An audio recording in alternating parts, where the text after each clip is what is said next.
തനതായ എത്ര കലാവിഭാഗങ്ങൾ അവർക്കുണ്ട്. പട്ടികജാതി പട്ടിക വിഭാഗങ്ങൾക്ക് തനതായ എന്തെന്ത് കലാരൂപങ്ങളുണ്ട്. റാപ്പ് സംഗീതമാണ് ഇവിടുത്തെ പട്ടികജാതിക്കാരനെയും പട്ടികവർഗക്കാരനെയും തനതായ കലാരൂപം.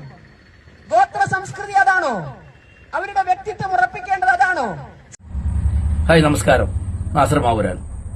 കേസരി പത്രാധിപരായിട്ടുള്ള NR മധു ഈ കഴിഞ്ഞ ദിവസം പരമാവധി രാഷ്ട്രീയ വെറിയും മതവെറിയും വർണ്ണവെറിയും എല്ലാം കൂടെ കൂട്ടിക്കലർത്തി അടിച്ചുകൊണ്ട് ഒരു പ്രസംഗം വിളമ്പി. അത് റാപ്പർ സിംഗറായിട്ടുള്ള ബേഡനെതിരെയായിരുന്നു. പക്ഷെ പിടിച്ചിളക്കിയത് അദ്ദേഹത്തിന്റെ പ്രസംഗം കൊണ്ടുവന്നെത്തിച്ചത് നിഷ്പക്ഷമായി തന്നെ കല ആസ്വദിക്കുന്ന നല്ല സംഗീതത്തെ ഇഷ്ടപ്പെടുന്ന പാവപ്പെട്ട ഹിന്ദുക്കളുടെ നേരെ അദ്ദേഹം വർഗീയതയുടെയും വർണ്ണവെറിയുടെയും ഒരു തീനാം വിട്ടുകൊടുക്കുകയാണ് ചെയ്തത്. ഇന്നിപ്പോ ഹിന്ദു ഐക്യവേദിയുടെ ശശികല ടീച്ചർ അടക്കം 14 ജില്ലകളിലാണ് അവര് പ്രതിഷേധ പ്രകടനം നടത്തുന്നത്. എന്തിനു വേണ്ടി? എന്തോ ഒരു ആഭാസമാണ്. നിസ്സാരമായ രീതിയിൽ കവിതാ വർണ്ണനയിലൂടെ നടത്തിയ ഒരു 2 വരിയെ ഇത്രമാത്രം നിങ്ങൾക്ക് ഇത്രമാത്രം പൊള്ളിയിട്ടുണ്ടെങ്കിൽ ആ വരികൾ സത്യമല്ലേ? ആ വരികൾക്കുള്ളിൽ തീർച്ചയായും അതിനകത്ത് ശക്തി ഉണ്ട് എന്നല്ലേ? നിങ്ങളത് വേദനിപ്പിച്ചു എന്നല്ലേ നമ്മൾ മനസ്സിലാക്കേണ്ടത്? എന്തേ നിങ്ങൾക്ക് പറ്റാതെ പോയി? അങ്ങനെ ജാതി ഇല്ലേ ഇവിടെ? ആ ജാതി സംവിധാനങ്ങളൊന്നും ഇല്ല. ഇത് മുഴുവനും നിങ്ങൾ യുവാക്കളെ വൈദ്യുതിപ്പിക്കാൻ വേണ്ടി നടത്തുന്നു എന്നല്ലേ? എത്ര ആഭാസമാണ് മിസ്റ്റർ മധു നിങ്ങൾ പറഞ്ഞത്. ശശികല ടീച്ചർ അടക്കം എന്തിന് ഇത്തരത്തിലുള്ള ആഭാസത്തിന് കൂട്ടുനിന്നു? ഇല്ലേ? ഈ നാട്ടിൽ അത്തരത്തിലുള്ള ഒരു സംഭവം നടക്കുന്നില്ല എന്നാണോ പറഞ്ഞത്? എങ്കിൽ നിങ്ങളെയൊക്കെ വിദ്യാഭ്യാസ യോഗ്യത എഴുതിയിട്ടുള്ള സർട്ടിഫിക്കറ്റിലൊന്ന് നോക്കൂ. അവിടെ ജാതി ചോദിച്ചു, മതം ചോദിച്ചു, അത് ഇന്ത്യന്റെ സംസ്കാരം എന്ന പോലെ നിലർത്തി വരികയാണ്. അവിടെ എഴുതണം. അവിടെ പാണനും പുലയനും അവന്റെ വർണ്ണങ്ങളൊക്കെ എഴുതണം. അവിടെ ചെറുമനും SC ST ഏത് വകുപ്പിലാണ് വരുന്നത് അവന്റെ തരംതിരിച്ച് പട്ടിക എഴുതി കൊണ്ടുവരിക തന്നെ വേണം. തീയനാണോ നായരാണോ എന്നെല്ലാം വ്യക്തമാക്കണം. ഇന്നും നമ്മുടെ സംവിധാനം അതാണ്. അങ്ങനെ എഴുതിയ സർട്ടിഫിക്കറ്റുകളും പ്രധാനപ്പെട്ട രേഖകളുമാണ് നിങ്ങളുടെ കയ്യിലുള്ളത്. അത് കക്ഷത്ത് വെച്ചിട്ടാ പറയുന്നത് അതൊന്നുമില്ല. നേരത്തെ തന്നെ സ്വതന്ത്ര സംവിധാനത്തിൽ സംസാരിച്ചു വന്ന RC രവീന്ദ്രൻ സാർ അത് പറഞ്ഞിട്ടുണ്ടല്ലോ. ഇത് പറയലും എഴുതലും നിർത്തണം എങ്കിലേ തീരുള്ളൂ. പക്ഷേ നിങ്ങൾ അത് എഴുതിച്ചേ വിടുള്ളൂ. തമ്പ്രാന്മാര് തയ്യാറാക്കിയ പല മാറ്റങ്ങളും വരുത്തി അംബേദ്കർ പോലും താല്പര്യപ്പെടാത്ത ഒരു കാര്യത്തെ നിങ്ങൾ വീണ്ടും അതിലേക്ക് കൂട്ടിച്ചേർത്താണ് ഇപ്പോഴും നിങ്ങൾ ജാതി എഴുതി നടക്കുന്നത്. എന്തിനേറെ പറഞ്ഞ മുസ്ലിമിൽ ജാതി ഇല്ലാത്തൊരു സാധനമുണ്ട്. അവിടം വരെ എഴുതിപ്പിച്ചിട്ടുണ്ട്. മുസ്ലിം ഇസ്ലാം ഇല്ലെങ്കിൽ മുസ്ലിം മാപ്പിള എന്ന് എഴുതണം. അത് ക്രിസ്ത്യനും എഴുതണം. എന്നാൽ സൗദി അറേബ്യയിൽ പോയിട്ടുണ്ടെങ്കിൽ ഒരൊറ്റ മുസ്ലിമേ അവിടെ ഉള്ളൂ. നിങ്ങൾ മറ്റെവിടെങ്കിലും പോയിക്കോ, അങ്ങനെ ഒരു പേരില്ല. പക്ഷെ ഇവിടെ എത്തിക്കഴിഞ്ഞാൽ അത് ഉണ്ടാക്കുകയാണ്. എഴുതി പിടിപ്പിച്ചാക്കണം, അത് ഒസാനാക്കണം, അവൻ പലതും ആക്കി മാറ്റണം. അത് നിങ്ങളുടെ താല്പര്യമാണ്. ഞങ്ങളെപ്പോലെ എല്ലാവർക്കും ജാതി ഉണ്ടെന്നാക്കി തീർക്കണം. ആ ജാതി വ്യാധി വലിയൊരു കേട് തന്നെയാണ്. നിങ്ങൾ ജാതി ഇല്ലെങ്കിൽ സുധീഷ് മിന്നി മുൻ RSS പ്രവർത്തകനാണല്ലോ. വളരെ വ്യക്തമായി അദ്ദേഹത്തിന്റെ പ്രസംഗത്തിൽ അദ്ദേഹം പറഞ്ഞിട്ടില്ലേ, ഇവിടെ നിന്ന് ഏതാണ്ട് മംഗലാപുരം ഭാഗത്തേക്ക് അവര് ഇതിന്റെ കാര്യവാഹുവായിട്ട് ബന്ധപ്പെട്ട ഏതെങ്കിലും ചർച്ചയ്ക്ക് വേണ്ടി പോകുന്ന സമയത്ത് ഞങ്ങൾ പൂനൂല് ധരിക്കുമായിരുന്നു. ഇവിടെ വെച്ച് ട്രെയിനിൽ നിന്നാണ് ധരിക്കുന്നത്. ധരിക്കാൻ കൊടുത്തിട്ടുണ്ട്. അങ്ങനെ ധരിച്ചാൽ മാത്രമേ അവിടെ പോയി RSSന്റെ മേലാളന്മാരെ കൂടെ ഇരുന്നൊരു മീറ്റിംഗ് പോലും നടത്താൻ പറ്റുള്ളൂ. NR മധു കാര്യം മനസ്സിലാക്കണം. ഈ തരം തോന്നിവാസങ്ങളൊക്കെ തന്നെ ഇതിൽ നടന്നുകൊണ്ടിരിക്കുക. അത് പറയരുത്, അത് മിണ്ടരുത് എന്നാണ് പറഞ്ഞത്. അതുകൊണ്ട് തന്നെയല്ലേ അവൻ പറഞ്ഞത് കരിമ്പി പോലെ മധുരിക്കില്ല വേടൻ എഴുതിയ വരികളെന്ന് അവൻ പറഞ്ഞത്. പിന്നെന്താ നിങ്ങൾ ആ പാട്ടിൽ എന്താ തെറ്റുണ്ടായത്? വാസ്തവം തെളിയിച്ചതല്ലേ? നിങ്ങൾക്ക് എവിടെയാണ് പൊള്ളിപ്പോയത്? എവിടെയാണ് പൊള്ളി? ഞാൻ പറഞ്ഞുതരാം. നിങ്ങൾക്ക് പൊള്ളിയ ചില വരികളെ നമ്മൾ ഓർത്തു വെക്കേണ്ടി വരും. അവൻ പറയുന്നുണ്ട്, ഞാൻ പാണനല്ല, പറയനല്ല, പുലയനല്ല, നീ തമ്പുരാനുമല്ല, ആണെങ്കിലും ഒരു അല്ല, ഇനിയും കാലമില്ല, കാത്തിരിക്കാൻ ആകുകയില്ല, പുറത്തു പോകാൻ ഒത്തിരി സമയം ബാക്കിയില്ല, അതിന് സമയമില്ല, അതൊക്കെ കഴിഞ്ഞു. അവിടെയൊക്കെ നിങ്ങൾ പറഞ്ഞു. അവിടെ തന്നെ തമ്പുരാന്റെ നെഞ്ചത്തേക്കാണ് ചവിട്ട് വന്നത്. അവിടെയൊന്നല്ല കൊണ്ട കാര്യം. ഇത് പറയുമ്പോൾ നിങ്ങൾക്ക് തോന്നുകയാണ് അത് നിങ്ങളെക്കുറിച്ച് തന്നെയാണ് പറഞ്ഞത്, എന്നെ തന്നെ പറഞ്ഞത് നിങ്ങൾക്ക് തോന്നുന്നത്. കാരണം നിങ്ങളുടെ പ്രവൃത്തികൾ സംഘപരിവാർ കോട്ടയിൽ നടത്തി വന്ന രീതി അതാണ്. നിങ്ങൾ മനസ്സിലാക്കി. ഇനിയെങ്കിലും സമൂഹത്തിന്റെ ഭാഗമായി ഇത്തരം ചിന്തകൾ നിങ്ങളിൽ ഉള്ളത് കൊണ്ട് തന്നെയാണ് ഇവിടെ സംഘപരിവാരത്തിന് വേരോട്ടം കിട്ടാത്തത്.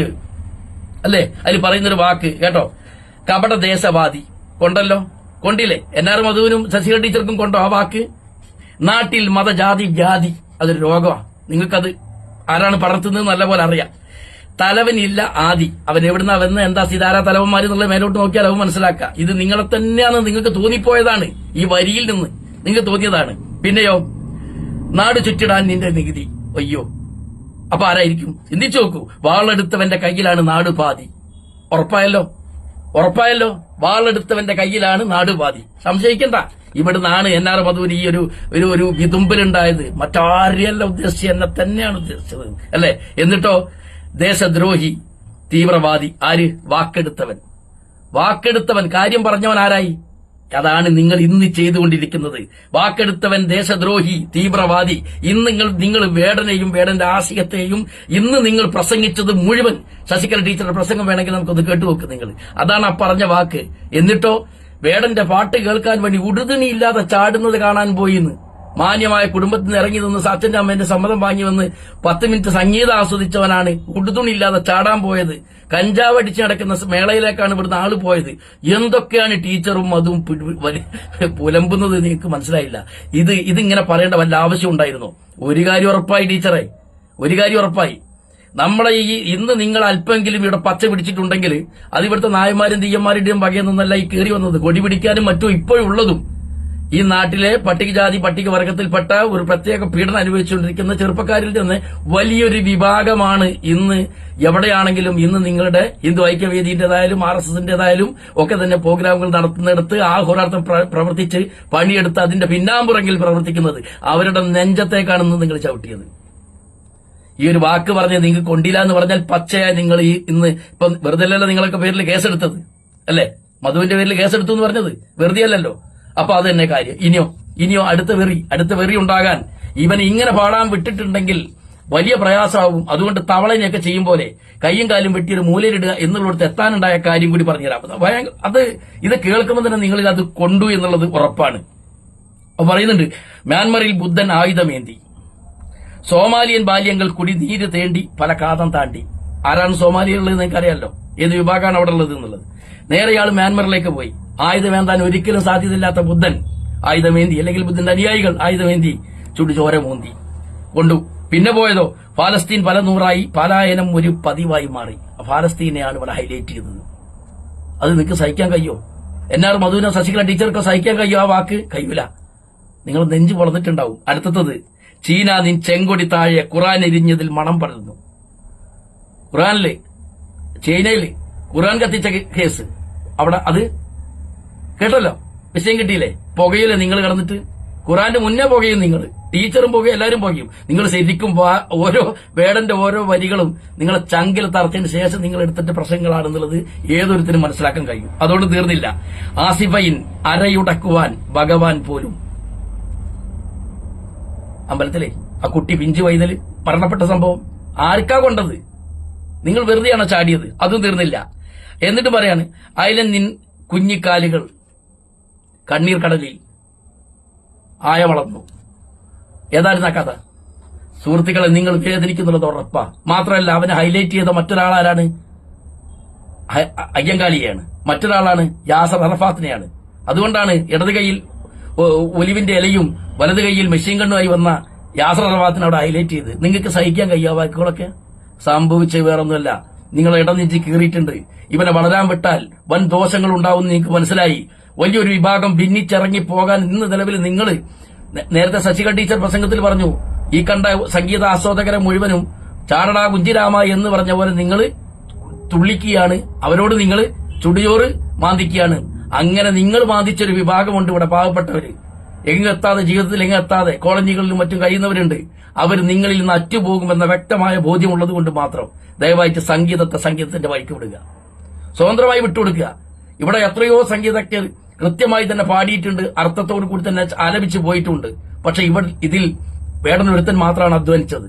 വരികൾ അവന്റേതാണ്, സൃഷ്ടി അവന്റേതാണ്, ആശയം അവന്റേതാണ്, അവന്റെ വേദനയാണ്, സമൂഹത്തിന്റെ വേദനയാണ്. കേരളത്തിൽ ഇത് തീർച്ചയായും നിലനിൽക്കുന്ന വേദനയാണെന്നും പലരുടെയും കണ്ണിൽ കരടായി മാറും എന്റെ വരികളെന്നും വളരെ വ്യക്തമായ ബോധ്യത്തോടു കൂടി എഴുതിയ വരി കൊള്ളേന്റെ അടുത്ത് കൊണ്ടു. നിങ്ങൾക്ക് അത് വല്ലാതെ സഹിക്കാൻ കഴിയാത്ത അന്തരീക്ഷത്തിലായി നിങ്ങൾ അതിൽ 2-3 ഊരിയാക്കി മാറ്റി ജാതി മത വർഗ വേർതിരിവുണ്ടാക്കി സംഗീതത്തെ നിങ്ങളാണ് പിളർത്തിയത്.